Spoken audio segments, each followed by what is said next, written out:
महाभारत प्राचीन भारत की एक महागाथा, जटिल पात्रों और उनकी गहरी यात्राओं से बुनी हुई एक टेपेस्ट्री है। यह महाकाव्य न केवल युद्ध और विजय की कहानियों को बताता है, बल्कि यह मानव स्वभाव, नैतिकता और धर्म के गहरे सवालों को भी छूता है। उनमें से भीष्म अडिग कर्तव्य और त्याग के प्रतीक के रूप में लंबे हैं। भीष्म, जिन्हें देवव्रत के नाम से भी जाना जाता है, ने अपने जीवन को एक महान उद्देश्य के लिए समर्पित कर दिया। उनका जीवन धर्म का प्रमाण, नैतिकता, धार्मिकता और मानव अस्तित्व की जटिलताओं में कालातीत सबक प्रदान करता है। भीष्म ने अपने जीवन में कई कठिनाइयों का सामना किया, लेकिन उन्होंने कभी भी अपने सिद्धांतों से समझौता नहीं किया। भीष्म की कहानी केवल महाभारत के भीतर की कहानी नहीं है। यह कर्तव्य, त्याग और सही और गलत के बीच शाश्वत लड़ाई की पेचीदगियों को दर्शाता एक दर्पण है। उनकी कहानी हमें यह सिखाती है कि सच्चा धर्म क्या है और कैसे एक व्यक्ति अपने कर्तव्यों का पालन करते हुए भी नैतिकता को बनाए रख सकता है। भीष्म का जीवन कठिन विकल्पों की एक श्रृंखला थी, जिनमें से प्रत्येक ने हस्तिनापुर की नियति को आकार दिया और महाभारत के पाठ्यक्रम पर एक अमिट छाप छोड़ी। उनके निर्णयों ने न केवल उनके अपने जीवन को प्रभावित किया, बल्कि पूरे राज्य और उसके भविष्य को भी, जिनमें से प्रत्येक ने हस्तिनापुर की नियति को आकार दिया और महाभारत के पाठ्यक्रम पर एक अमिट छाप छोड़ी। भीष्म ने अपने जीवन में कई महत्वपूर्ण निर्णय लिए, जिनमें से कुछ ने महाभारत के युद्ध को भी प्रभावित किया। वह एक अद्वितीय योद्धा, गहन ज्ञान के विद्वान और एक राजा निर्माता थे, जो कभी सिंहासन पर नहीं बैठे। भीष्म ने अपने ज्ञान और अनुभव का उपयोग करके हस्तिनापुर के राजाओं को मार्गदर्शन दिया और उन्हें सही मार्ग पर चलने के लिए प्रेरित किया। उनकी जीवन कहानी इच्छा शक्ति और धर्म की स्थायी शक्ति का प्रमाण है। भीष्म ने अपने जीवन में कई कठिनाइयों का सामना किया, लेकिन उन्होंने कभी भी अपने सिद्धांतों से समझौता नहीं किया। जैसे ही हम भीष्म के जीवन में उतरते हैं, हम उनके बलिदानों की गहराई, उनकी प्रतिज्ञाओं के भार और उस महाकाव्य युद्ध पर उनके निर्णयों के प्रभाव को समझने के लिए एक यात्रा शुरू करते हैं। भीष्म ने अपने जीवन में कई महत्वपूर्ण निर्णय लिए, जिनमें से कुछ ने महाभारत के युद्ध को भी प्रभावित किया, जिसने भारतीय इतिहास के पाठ्यक्रम को बदल दिया। उनके परीक्षणों और क्लेशों के माध्यम से हम धर्म के सही अर्थ और मानव स्वभाव की जटिलताओं की खोज करते हैं। भीष्म का जीवन हमें यह सिखाता है कि सच्चा धर्म क्या है और कैसे एक व्यक्ति अपने कर्तव्यों का पालन करते हुए भी नैतिकता को बनाए रख सकता है। उनके परीक्षणों और क्लेशों के माध्यम से हम धर्म के सही अर्थ और मानव स्वभाव की जटिलताओं की खोज करते हैं। हम धर्म के सही अर्थ और मानव स्वभाव की जटिलताओं की खोज करते हैं।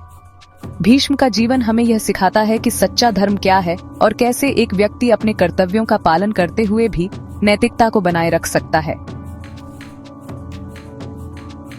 भीष्म की कहानी उनके जन्म से शुरू होती है, एक ऐसी घटना जो दिव्यता और नियति दोनों में डूबी हुई है। उनका जन्म राजा शांतनु और पवित्र नदी देवी गंगा के 8वें पुत्र के रूप में देवव्रत के रूप में हुआ था। गंगा ने एक आकाशीय प्रतिज्ञा से बंधे हुए अपने बच्चों को स्वर्ग पहुंचाने का वादा किया था।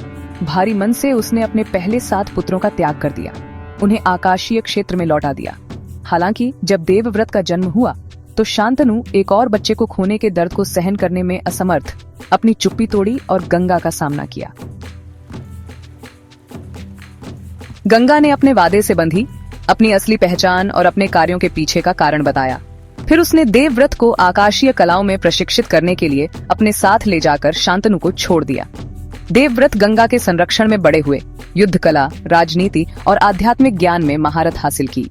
हस्तिनापुर लौटने पर देवव्रत अद्वितीय कौशल और गुणों वाला एक युवक था। यह तब था जब उन्होंने एक प्रतिज्ञा ली, जिसने हमेशा के लिए उनके भाग्य को बदल दिया और उन्हें भीष्म नाम दिया, जिसका अर्थ है भयानक। शांतनु अभी भी गंगा के जाने से दुखी एक मछुआरे की बेटी सत्यवती के प्यार में पड़ गए थे। गंगा के साथ बिताए गए समय की यादें उनके दिल में ताजा थीं, लेकिन सत्यवती की सादगी और सुंदरता ने उन्हें फिर से प्रेम में पड़ने पर मजबूर कर दिया।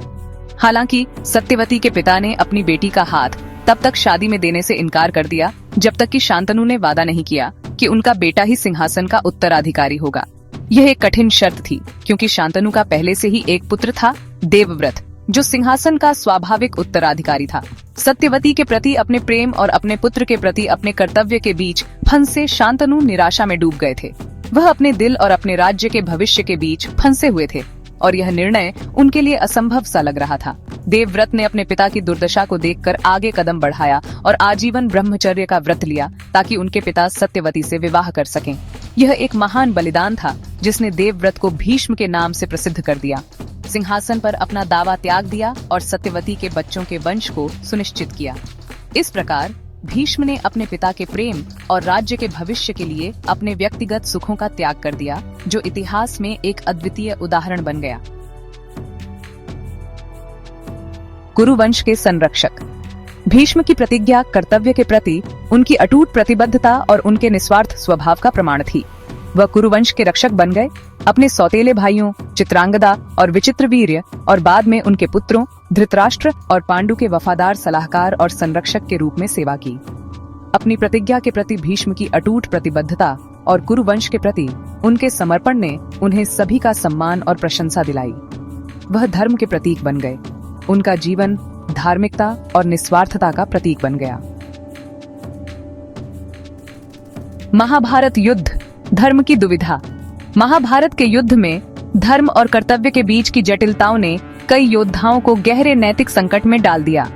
हालांकि कर्तव्य के प्रति भीष्म के अटूट पालन ने उन्हें एक नैतिक दुविधा में डाल दिया। भीष्म, जिन्हें उनकी निष्ठा और कर्तव्य परायणता के लिए जाना जाता था, खुद को एक असंभव स्थिति में पाते हैं। जैसे ही कौरवों और पांडवों, उनके भतीजों के बीच संघर्ष प्रलयंकारी कुरुक्षेत्र युद्ध में बदल गया, भीष्म के सामने एक कठिन निर्णय था। भीष्म खुद को फटा हुआ पाया।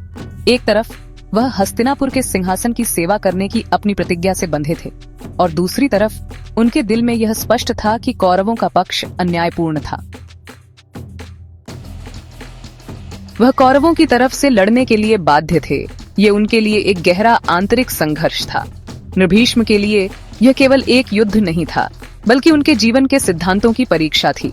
युद्ध में भीष्म की भागीदारी उनकी प्रतिज्ञा के प्रति उनकी अटूट प्रतिबद्धता का प्रमाण थी, तब भी जब इसका मतलब था कि वह जो सही जानते थे उसके खिलाफ लड़ना। भीष्म का यह संघर्ष हमें यह सिखाता है कि कभी-कभी जीवन में सही और गलत के बीच का अंतर स्पष्ट नहीं होता और हमें अपने कर्तव्यों और नैतिकताओं के बीच संतुलन बनाना पड़ता है।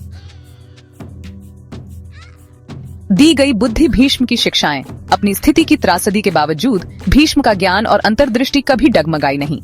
यहाँ तक कि जब वह अपने बाणों की मृत्युशैया पर लेटे थे, तब भी उन्होंने पांडवों में सबसे बड़े युधिष्ठिर को राजनीति, युद्ध और आध्यात्मिकता का अपना विशाल ज्ञान प्रदान किया।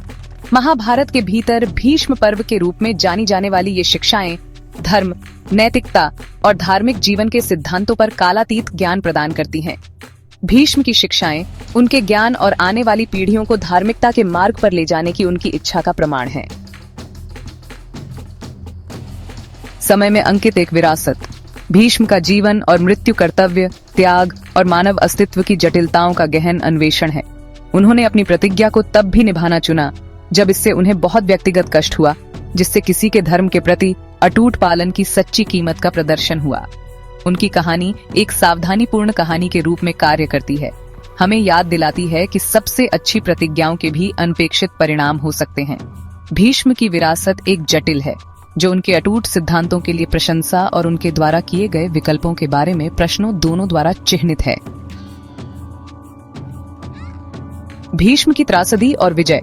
शक्ति, ज्ञान और त्रासदी के मिश्रण से भीष्म का जीवन आज भी पाठकों और दर्शकों के साथ गूंजता है। वह अटूट कर्तव्य के एक कालातीत प्रतीक के रूप में खड़ा है। उनका जीवन त्याग की शक्ति और हमारी पसंद के स्थायी प्रभाव का प्रमाण है, जबकि उनकी कहानी जीवन की जटिलताओं और हमारे सामने आने वाले कठिन विकल्पों की एक कठोर याद दिलाती है। यह आशा और प्रेरणा भी प्रदान करती है, हमें धार्मिकता के लिए प्रयास करने और धर्म द्वारा निर्देशित जीवन जीने का आग्रह करती है।